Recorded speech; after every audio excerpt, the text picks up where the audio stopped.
मौलाना फजलुर रहमान ने कहा, रियासत से तसादुम नहीं, मदारिस की रजिस्ट्रेशन चाहते हैं। हम कानून की बात कर रहे हैं, हुकूमत इसको सियासी अखाड़ा ना बनाए। उलमा को तकसीम करने की साजिश की जा रही है।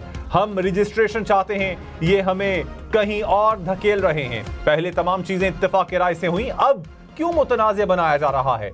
कल लाहे अमल का ऐलान करने वाले थे, मुफ्ती तकी उस्मानी के कहने पर मौखर किया।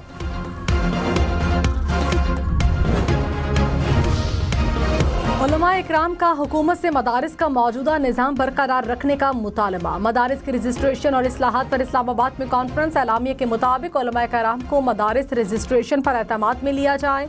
5 साल बाद रजिस्ट्रेशन कानून साजी काबिल कबूल नहीं। रजिस्ट्रेशन के हुकूमती निज़ाम को किसी सूरत ख़त्म न किया जाए। मदारिस को मुतफ़िक़ा तौर पर कौमी धारे में लाया जाए। तमाम मदारिस वज़ारत तालीम के साथ ही मुंसलिक रहें। वज़ीर इत्तलात अता तारड़ ने कहा, मौलाना फजलुर रहमान काबिल एहतराम हैं, उनकी तजावीज़ भी सुनेंगे। रजिस्ट्रेशन का मकसद मदारिस को कौमी धारे में लाना था। मदारिस बिल पेचीदगियों की वजह से कानूनी शक्ल इख्तियार नहीं कर सका।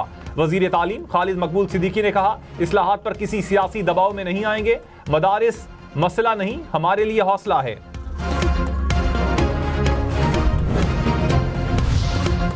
फौजी अदालतों को मुकदमात का फैसला सुनाने की इजाज़त देने की हुकूमती इस्तदा मुस्तरद। जस्टिस मुसर्रत हिलाली ने कहा, इजाज़त देने का मतलब फौजी अदालतों का इख्तियार तस्लीम करना होगा।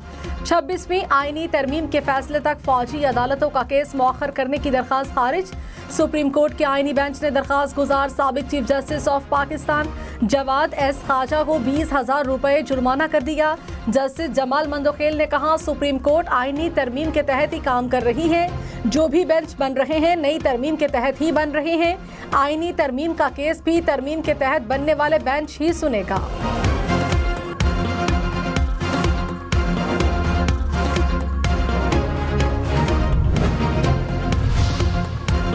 नायब नज़ीर अहमद ने कहा, बदउनवानी तरक्की और माशी खुशहाली में बड़ी रुकावट रही है। बदउनवानी के खिलाफ जंग मुसलसल अमल है। रवा बरस में 3,800 अरब रुपए रिकवर किए गए। मुतासर अफराद को इनकी लूटी हुई रकम वापस दिलाई गई। रवा साल नैब कराची, सक्खर और नैब खैबर पख्तूनख्वा की कारकर्दगी मुतासिर कुन रही। नौजवान को करप्शन के खात्मे के लिए अहम किरदार अदा करना होगा।